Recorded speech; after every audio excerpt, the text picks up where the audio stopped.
Hi, and welcome to Power Play. I'm Mike LeCouture. Tonight, postal workers go on strike again.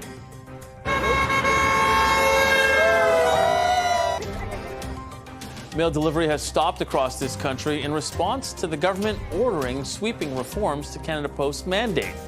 Is there a path forward for the Crown Corporation, even though the government says it's effectively insolvent? We'll talk to the company and the union in just moments. Then, Prime Minister Carney is back in the UK. What we're living through is not a transition, it's a rupture. It's a big change in the trading system. We're not going back. Nostalgia is not a strategy.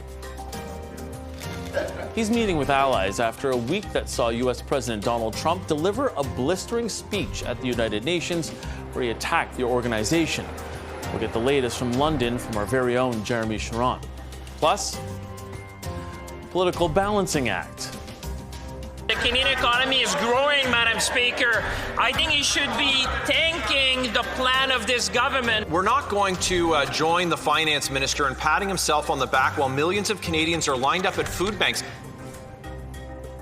As the Prime Minister meets with allies in the UK, the Conservatives focus on pocketbook issues at home.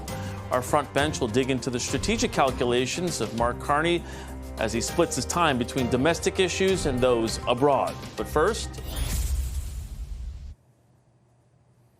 from coast to coast, postal workers are off the jobs, and mail has ground to a halt in this country. The nationwide strike is in response to the federal government ordering a massive overhaul to Canada Post.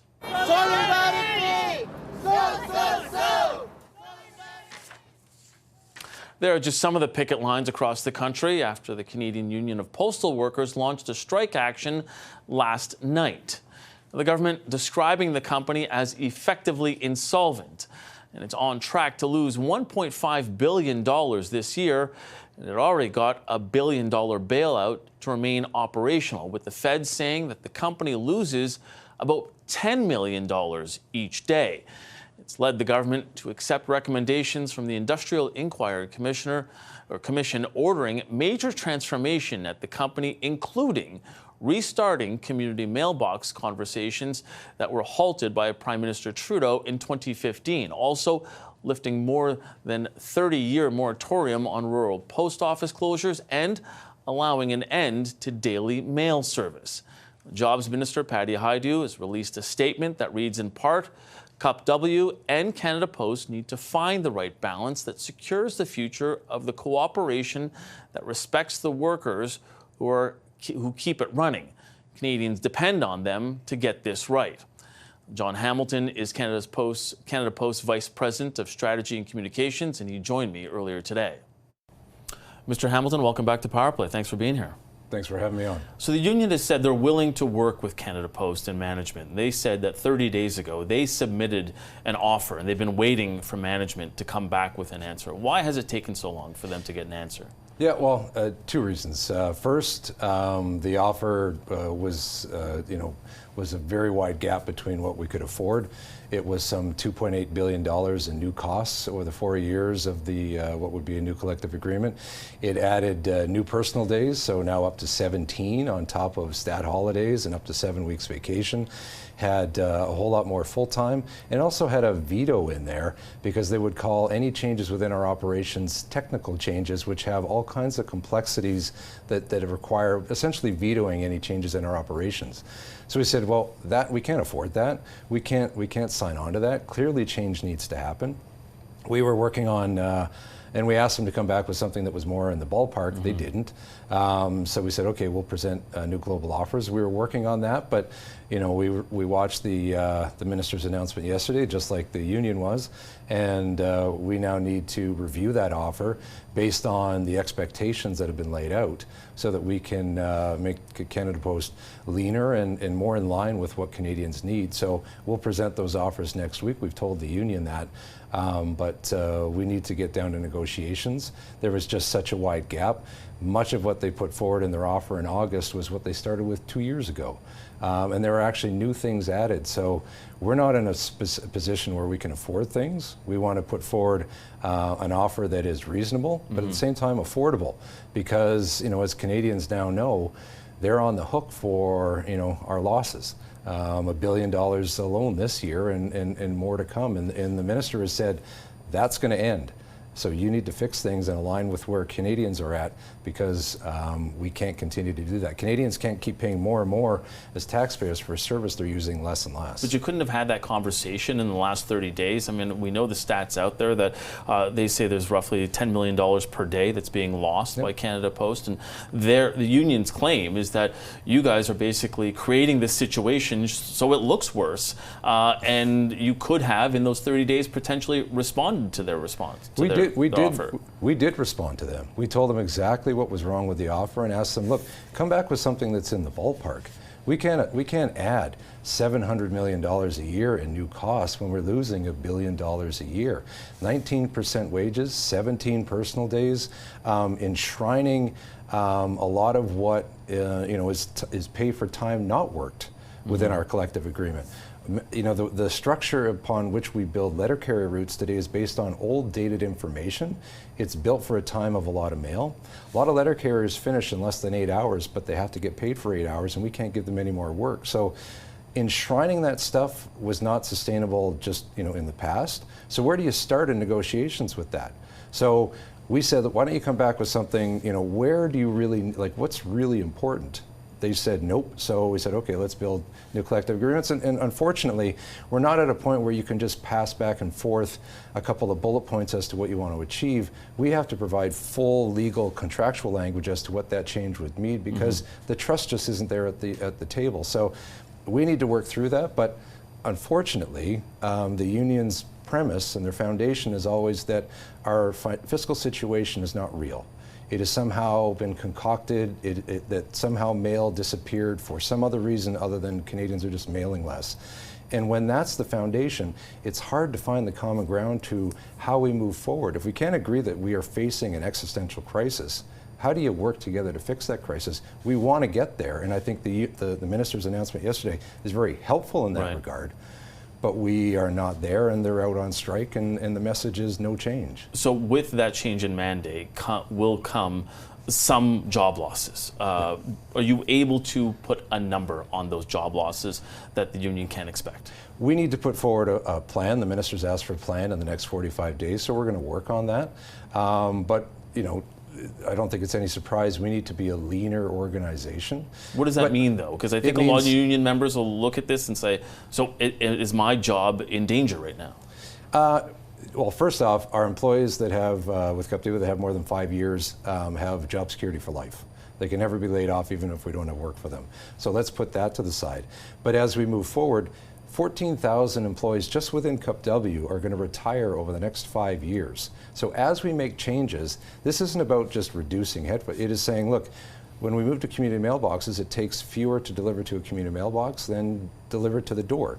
It's just you're driving in a truck, you can go farther, you can carry more.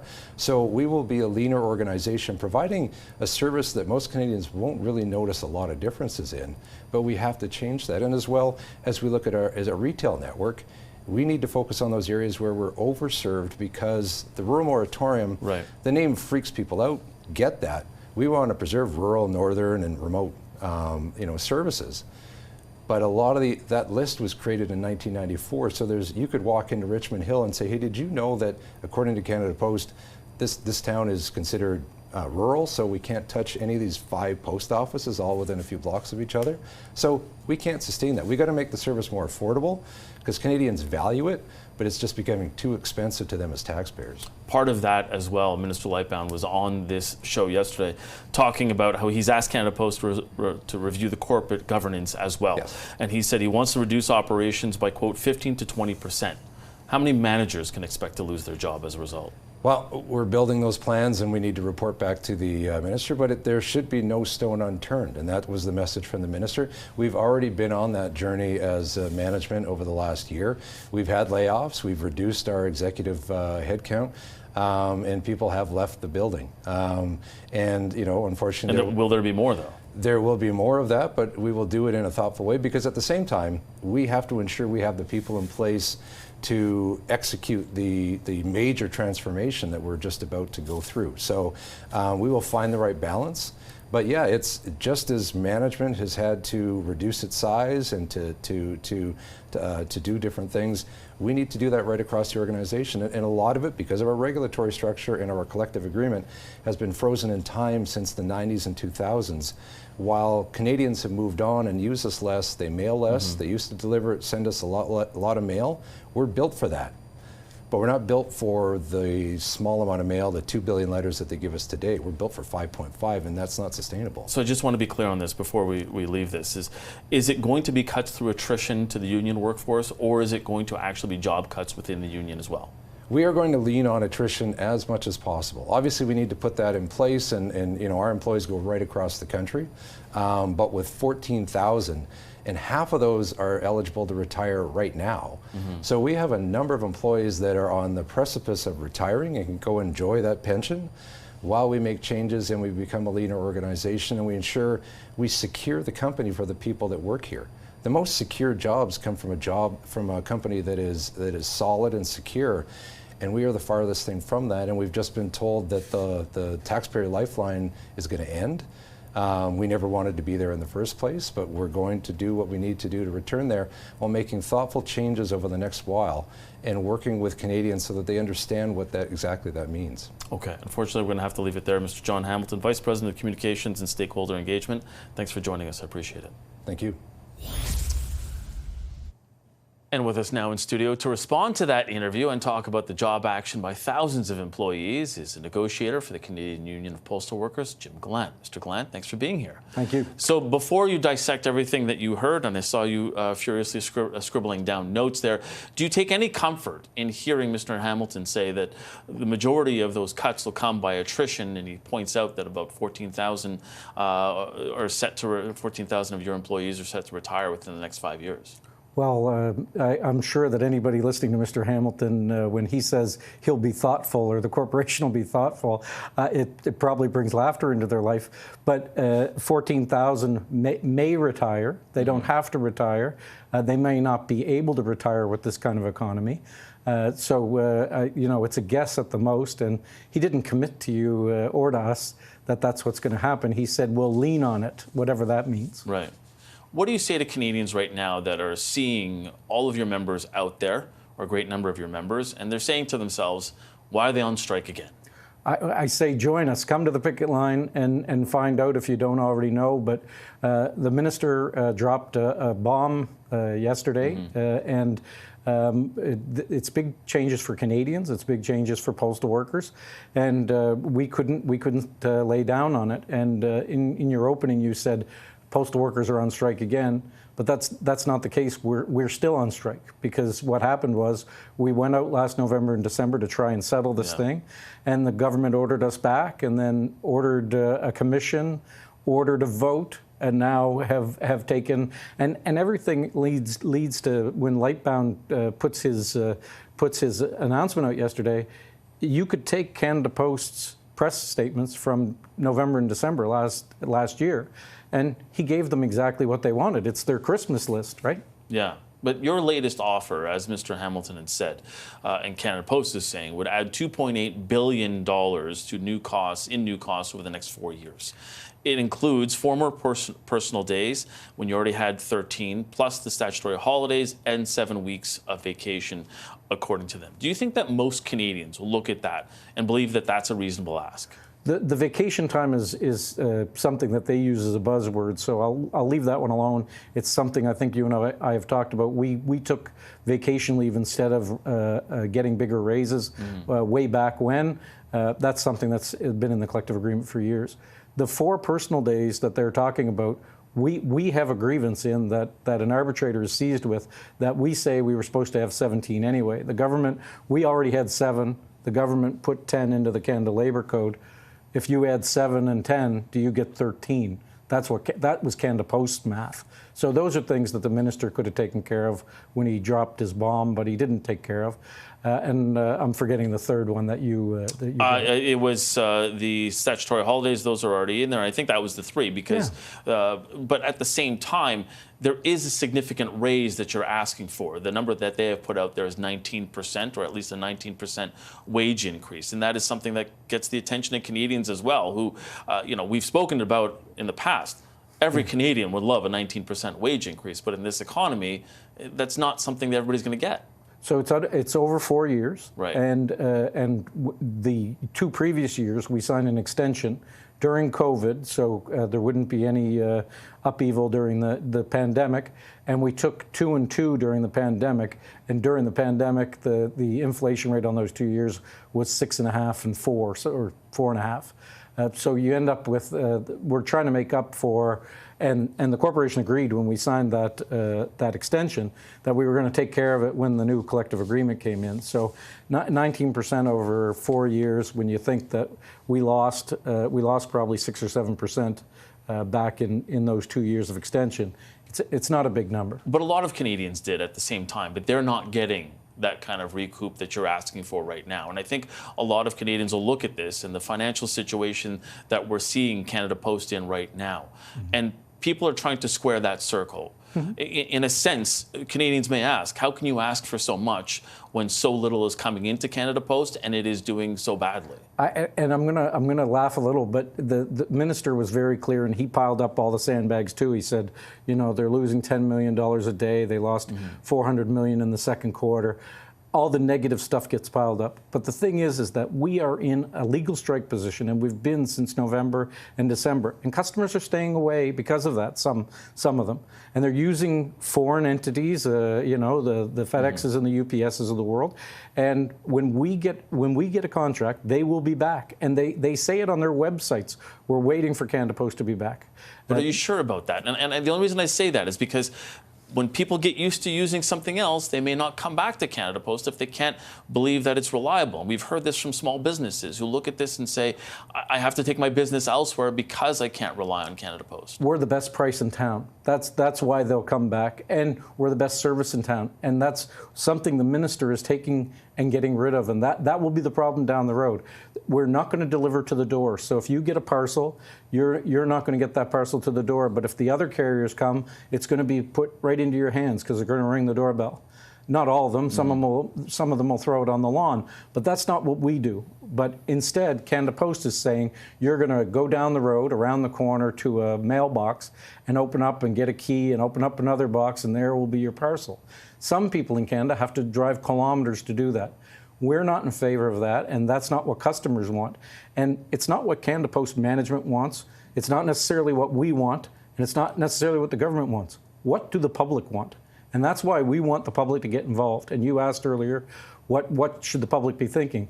The public should be thinking the government is trying to take away a public service. And that's what we need. And we do that work every day. And the Doug Ettingers of the world, the CEO, and the John Hamiltons, who's been there for a decade, those people haven't been there for a career. I've been there for 37 years of my life, and that's what me and all the other postal workers want to do, serve Canadians. And we do not want to be on picket lines, but we're forced there by governments and managers that do this. When you consider where we are right now and what's facing workers at this moment, is there any part of the union that looks back a few months to that first work stoppage or the first time you guys went on strike and went, maybe the deal that we had on the table then would have been a little bit better because we wouldn't be in this situation where they're making these major upheavals and these major changes to Canada Post? There was no deal at that time. That's the problem. They waited until after we took a strike vote to even start negotiating. And then they put us out on strike. They leave us go. And then 5 months later, 6 months later, then they go, this is our final and best offer. Why didn't they say there was a final and best offer in November or December and not have a strike at all? They want it to be right where we're sitting today, and everything points to it, and the government is complicit with it. And we need Canadians to come out and fight for their post office. It's a use it or lose it, and everybody's saying elbows up. This is a Canadian-owned company, not that a boss owns it. Right. Canadians own it. This is where the government should be spending its money. The government is using FedEx and UPS. They should stop. Every government in the country should.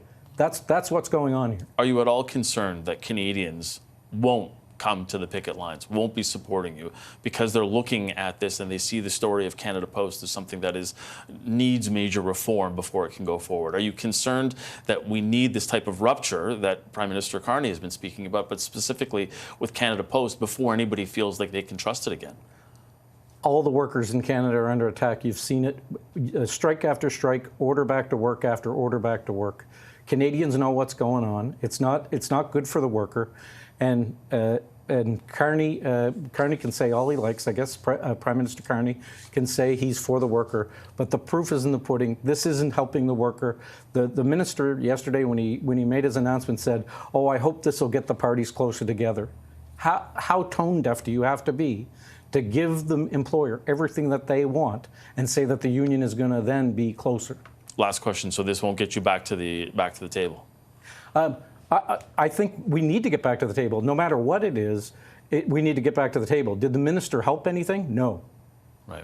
Okay. Jim Gallant, he's a negotiator for the Canadian Union of Postal Workers. Thanks for being here. Thank you. Appreciate this. Now, there's a lot to unpack with this story, especially when you consider, as Jim had said, the Liberal Party has said in the past that it supports workers. So how does this affect their standing with organized labor? We're going to ask the front bench just a little later on in the show. Joining us today, Sabrina Grover, Melanie Paradis, Carl Boulanger, and Rachel Aiello. First, though, Carney's UK jaunt to going overseas will take you to London, where the PM spent the day meeting with allies in his old stomping grounds. Power Play will be right back.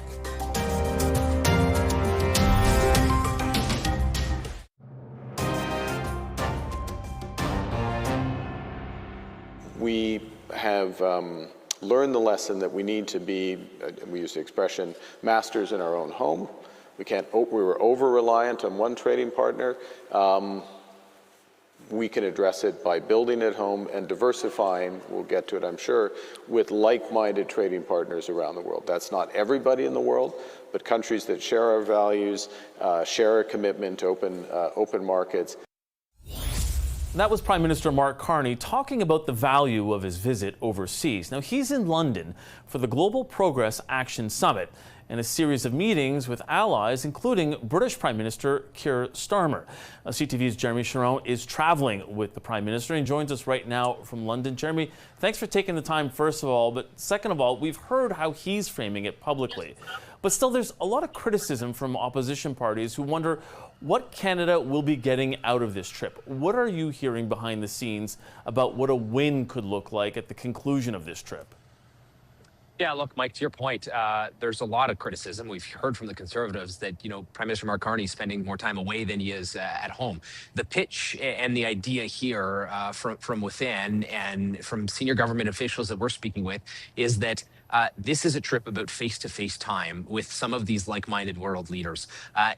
While last week the Prime Minister was in Mexico and he signed a new agreement to bolster trade between the two countries, you may not see a similar deal here, a concrete, tangible, deliverable, if you will, coming out of this meeting. But the Prime Minister and his team believe this is kind of laying the groundwork for that, diversification of relationships that we keep hearing about. Canada is trying to diversify.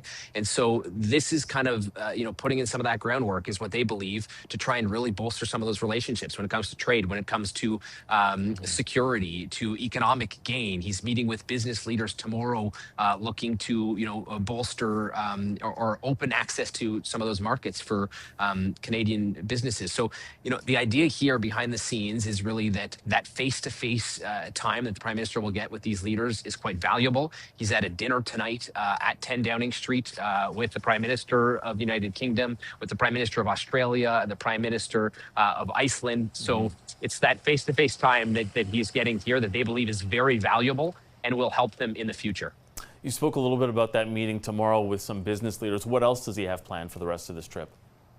Yeah, I mean, it kind of ties into what we just talked about in terms of, actionable things that come out of this meeting and what he can bring back. And, the idea here, again, that we've been hearing from senior officials is that it's not just about building a relationship at the government level between Canada and the UK and these other countries. It's about opening up access to Canadian businesses to some of these markets in the face of this trade war with Donald Trump. Some of these businesses are losing access to the US market in some cases. they're hoping down the line they can regain access to other markets to make up for some of those losses at least. So the Prime Minister will meet with business leaders and investors tomorrow. And then he's going to have a little fun and take his Canadian patriotism to the pitch. He'll be attending the Women's Rugby World Cup final between Canada and England here in London. So he's been quite excited about that. He traded jerseys with Prime Minister Keir Starmer today. And so that will be kind of the fun part of this trip for the Prime Minister. He'll be watching that, and I'm sure a lot of the rest of the country will be as well. CTV's Jeremy Sharon with the Prime Minister in London. Thanks so much for this. Anytime, Mike. Well, back in New York, the United Nations General Assembly continued today. Israeli Prime Minister Benjamin Netanyahu delivered a blistering speech criticizing Canada and other countries for officially recognizing Palestine as a state earlier this week. This week, the leaders of France, Britain, Australia, Canada, and other countries unconditionally recognized a Palestinian state. They did so after the horrors committed by Hamas on October 7th. Representatives from several countries staged a walkout of the Assembly Hall just before Netanyahu began speaking. Now, Canadian ambassador to the UN, Bob Rae, remained in his seat during Netanyahu's address. In his speech, he said the decision to recognize a Palestinian state would encourage terrorism against Jewish people. As we mentioned, Rae did not join that walkout, and in an interview set to air Sunday on CTV's Question Period, our chief political correspondent Vassy Kapelos asked the UN ambassador why he stayed in the room. Because that's my job. My job is to listen to people, and I don't think we're ever going to get anywhere if we don't try to listen to people, understand what are they saying, why are they saying it the way they're saying it, and that's my job. My job is to listen to other people. In many cases, listen to people I don't agree with. We're not going to engage in a performative gesture at this point. I think it's important for us to try to figure out what are the solutions and how can we get there. And you can watch that interview on Sunday on Question Period. Check your local listings across all CTV platforms. Still ahead, the strategy behind the push on Canada Post. Can the Liberals still claim to be a party of workers after yesterday's announcement?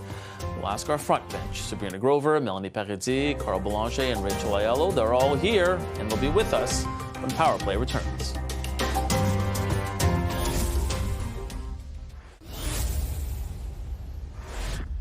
All right, stop me if you've heard this one before. Canada Post workers are on strike again.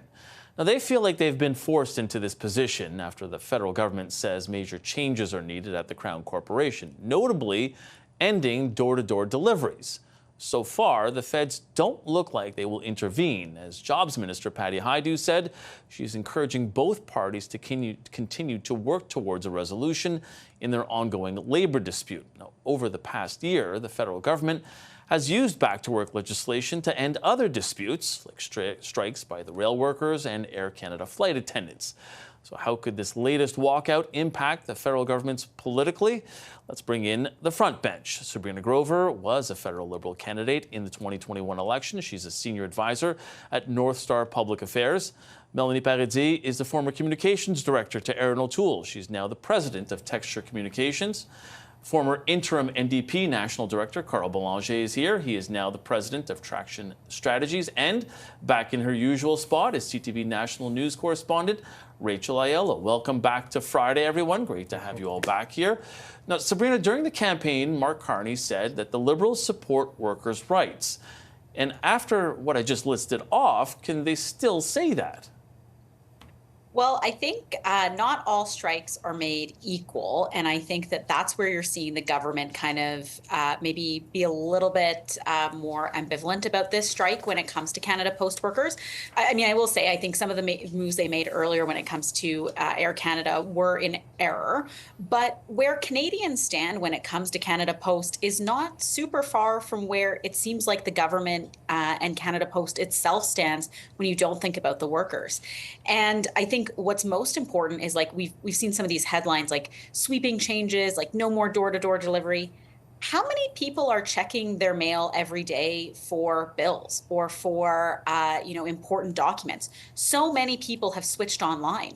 I think Canada Post needs to reevaluate this question. They need to determine if their urban service is the right one or just rural. And I think that the government is maybe on the right track with letting Canada Post figure that out. Yeah, I don't know that I'm checking every day for bills. I think I may be peering into the slot, hoping that there aren't bills every day, Sabrina, but fair. Melanie, I noticed online a number of Conservatives giving flowers to former Prime Minister Stephen Harper because he was going to move to end door-to-door deliveries. So do you feel like this kind of puts Mark Carney in the same category as Harper now because he's making this big change? Yeah, and well, he should make this change, frankly. Like I know that people who enjoy getting door-to-door mail delivery, it's definitely a perk. I personally have a community mailbox. I don't have a problem with it. But look, at the end of the day, what's happening here is the public has completely lost trust in Canada Post over the strike last year, and now this one happening again. Small businesses are turning away from working with Canada Post. I'm a small business owner, and I can no longer rely on clients sending checks by mail. So we've moved our entire system over to electronic fund transfers. And I know that many other thousands of other businesses across the country have done the same thing. And the problem for Canada Post is once you do that, no one goes back. And so it's kind of a downward death spiral that they're in. The more trust they lose from businesses in Canada, the worse the situation gets for them financially. So it is absolutely time for the government to step in and make some changes. Rachel, where does this put Mark Carney, though? Because he has said in the past, or a lot of people have said about him, he's going to run government like a business. Is this him just going in that way now? It does appear that way. What I'm really going to be watching for in this instance, Mike, is how long the strike goes on before the pressure is mounting on the federal government to intervene. I think similar to the argument used in the Air Canada situation, they are able to say, we are still in a crisis mode. A lot of these small businesses, as Mel rightly points out, are being impacted by tariffs right now, and now they are facing potentially additional costs of having to go to private shippers. So it's kind of one thing after the other. So I do think the Prime Minister will have some cover if they do decide to intervene. But it did really strike me when the announcement was made yesterday. I remember when there was all that controversy around the community mailboxes about a decade ago. And it really just seems like this Prime Minister is one who is business-oriented, delivering-oriented, understanding what makes dollars and cents. And for the 4 million Canadians, I am one of them who still have door-to-door delivery, shifting to that new model is going to be gradual. So we'll see how long it takes, what that costs. But I think, interestingly as well, they're going to be using Canadian steel to make these new community mailboxes, which I thought was an interesting way to sell things. That's great. There's the route. That's it. We got it. It's done, everybody. Don't worry about it. We're making Canadian steel. We're making it with Canadian steel, so it's going to be okay. Sorry, Carl. I can't help but think when I introduced this about the Liberals saying that they are the party of workers. And there is that fight for this, right? The Conservatives saying they're the party of workers. What does this do for the NDP? Does this give them a bit of an opening as they're getting ready for their leadership race when you consider that, the Stephen Harper government was going to go ahead with this? It became an election issue back in 2015. Now we're seeing the Liberals do it. Can they bring back that flag into the fold? Yeah, I mean, the issue is, how do you make sure that every time this Liberal government brings workers back to work against their will, that they pay the political price? And so you have that balance between, the right of workers and then the need of customers and businesses and everybody else that's affected and impacted by those strikes. When the Air Canada agents went on strike, there was a lot of stranded customers and everybody knew someone who had a bad story. Yeah. So you have to play, this against that. But if you are going after the unionized vote, you're opening you're opening a door for the NDP to come back and get back those people that used to vote NDP, and in some cases have turned to Liberals, some other cases have turned to Conservatives. But at the end of the day, it's all about what will the government do with Canada Post, because frankly, you cut services, well, people stop using those services. That's what happened when you use community mailbox.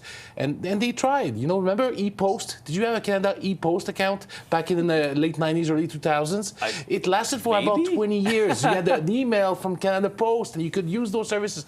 They let that fizzle. They did not develop it, that side of the business. And so they lost that. What about postal banking? In France, they have 20 million customers. In Italy, they make huge amount of money with Banco Postal. In Japan, trillions of yen in assets. You could have done that. They've missed the boat on that. If you want to run this like a business, well, there's money to be made in the postal banking system. Carl's making it rain here, Sabrina. I'm going to give you the last word here. He's dropping yen and lira, and no, it's euros actually. They don't have that anymore. Sabrina, just the last word to you. Yeah, I mean that's the problem. Hey, Canadian Steel. Let's get back to that Canadian. No, I'm kidding. Where do the Liberals go from here? How can they do this without looking like they are union busters? Yeah, I think, when you ask about the future, like the question about these workers, I think the real question that the Liberals really need to ask themselves if we're thinking about this strategically is the future of work. And I think we've already talked about it here, how people are shifting away from Canada Post, whether that's online delivery. I mean, everything I get is emailed to me, whether that's Amazon or other, delivery services. What does the future of work look like? And I think that that's what the question when it comes to these jobs that in some ways are going to be outdated. When you look at the fact that you have like an unemployment crisis with youth, at the same time as we have some of these outdated jobs with unions, how is the Liberals actually going to solve that larger structural problem in the economy rather than just thinking about, how do we just deal with the Canada Post workers today? I think that's the question that they're trying to answer. And I think that's the question that's going to get them success in the long run and get Canadian success in the long run. Okay, successful panel, frankly, as far as I'm concerned. We're going to take a quick break, though. When we come back, we'll tackle the travel log of the Prime Minister. Is Carney striking the right balance between taking care of issues at home and the ones abroad? The front bench will be right back after this.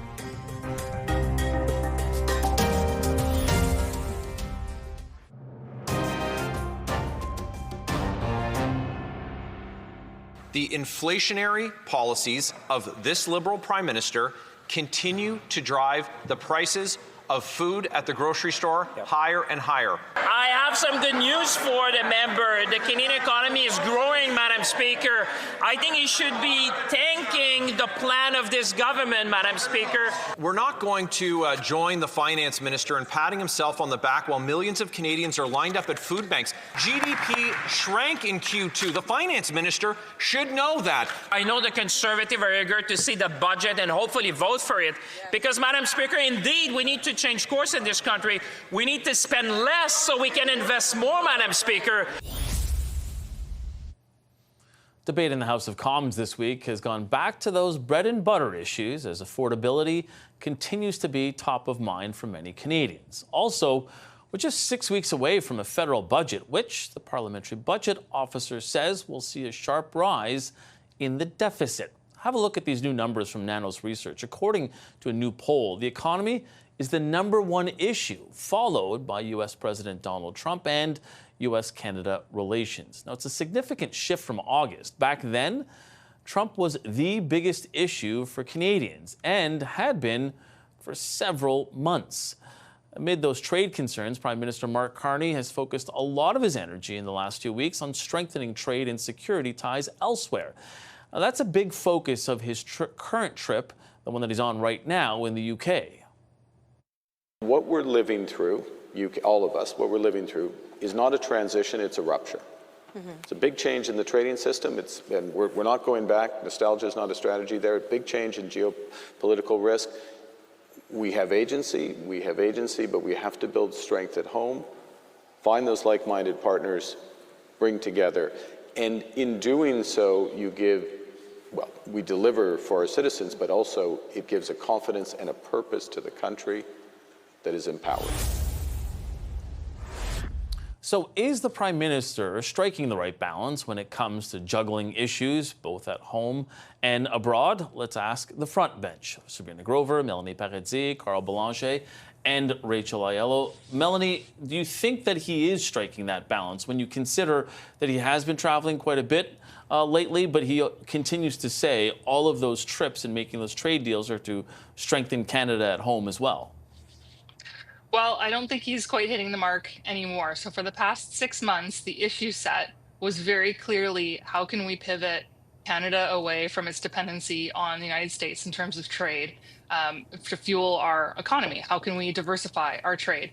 And these trips to Europe and other parts of the world, the conversations that Mark Carney has been having with other world leaders made an awful lot of sense in contributing to that narrative. In political communications, really in all communications, you have your issue set and you have your core narrative.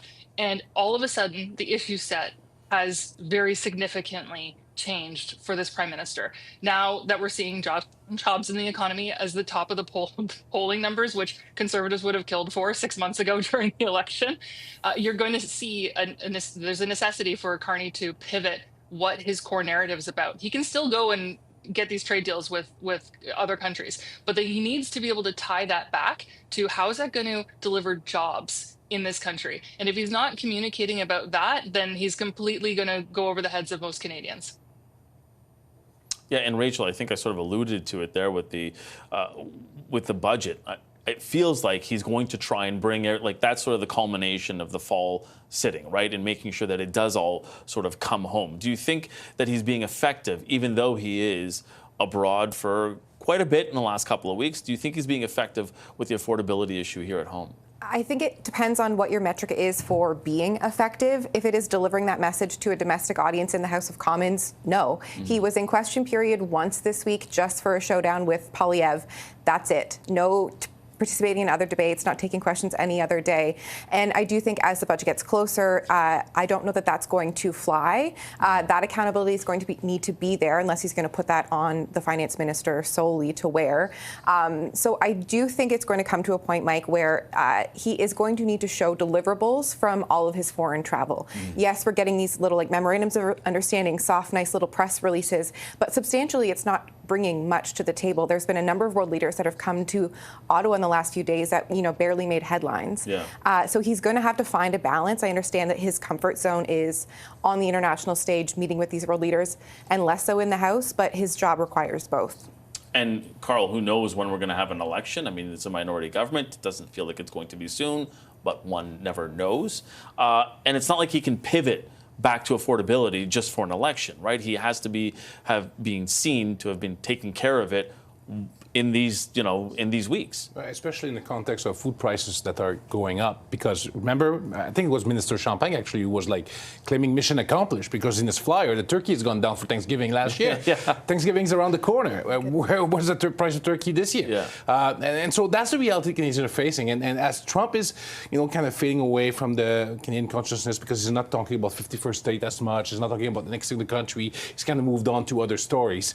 The reality is hurting Canadians. And so what Mark Carney is doing is trying to fix that by diversifying the economy, other trade deals, but the results need to happen. Because if they don't happen, if just laying down the ground ahead of the CUSMA negotiations, it may end up hurting the Liberal brand too much by the time these deals have an impact on the Canadian economy. Yeah, and Sabrina, we did have the Indonesian leader in Ottawa. They did hammer out, or sign at least, a trade deal. But, we're hearing from Jeremy Sharon in London saying that, they're kind of downplaying what is going to come out of this trip, other than knowing that we're going to see, Carney at the Women's World Cup of Rugby tomorrow. We know that that's a deliverable, and I say that tongue in cheek. But, do they have to come back from the UK with something that they can say, no, look, this is what we did and this is why it was important? I'm not sure if they have to come back from the UK specifically and just demonstrate what's important. I think they have to make signals to what is going to be in the budget that's going to make the lives of Canadians easier. And I think that it's impossible to take the jobs and economy piece and untie it from our international ambitions, whether that's trade deals or whatever we're doing internationally. So we think that, number one, the Carney team needs to make that clear, right? When we're talking about jobs and economy, there's only so much we can do domestically before we have to pivot to international trading partners. He's delivered a lot on that domestically, right? We've started the major projects office. I think he's going to have to show progress on that for November budget. He delivered several announcements in that same week when it came to the canola piece, the strategic response fund, some of those other like skilled worker training pieces. So those all together are going to make a package that is attractive on the economy, but does it affect the pocketbook? I think that's where the budget comes in. Like, what's the individual things that a person is going to see on the ground? And I think it's so different from, like, you know, for example, the past couple of years where maybe we saw the climate action incentive payments in our bank accounts, as they were so lovingly named at one point, where people could see some of that, or you saw a rebate come in. Without that, I think that's where, like, you know, what are people seeing that's actually making a difference in their lives? Yeah, and Melanie, it doesn't strike me that this government would sort of pull that lever, right? That they would go ahead and say, oh, geez, Canadians need to feel something right away, so let's go ahead and give them some sort of a rebate. It really feels like Carney wants to play the long game here.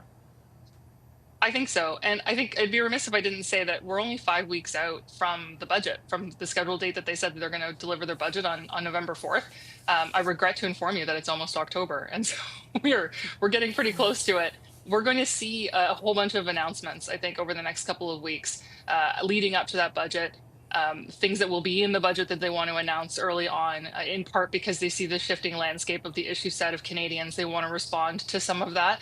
I think that we will probably also see at least a small cabinet shuffle. The Prime Minister is going to have to deal with some underperformers. Also, there's rumors of more MPs being sent to diplomatic posts. We'll see what happens there. But all of that's going to necessitate a shuffle. And that could also provide them the opportunity to give a bit of a reset on their communications around what exactly their priorities are for Canadians, shifting away from Trump and trade and moving more towards jobs in the economy.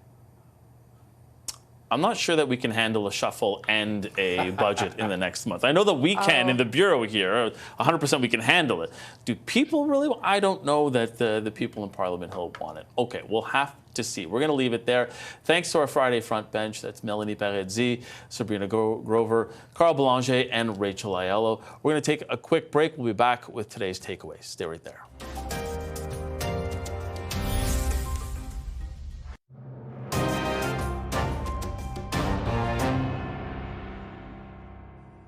We've got some sad news for you just before we leave you this evening. Long-serving Ontario MPP Jim Bradley has passed away. He died on Friday following a brief illness, according to a news release issued by Niagara Region, where he was the regional chair. He was the second longest-running member of the Ontario Legislature, serving 41 years at Queen's Park from 1977 to 2018. Bradley was also called Ontario's best environment minister. Our condolences go out to Jim Bradley's family. He was 80 years old. Well, that is your Power Play Week in Politics. I'm Mike Lecouteur. Thanks so much for sharing your time with us. Power Play will be back here on Monday with Fasci Capellos, but stay tuned because CTV News Channel will have all of your top headlines just ahead.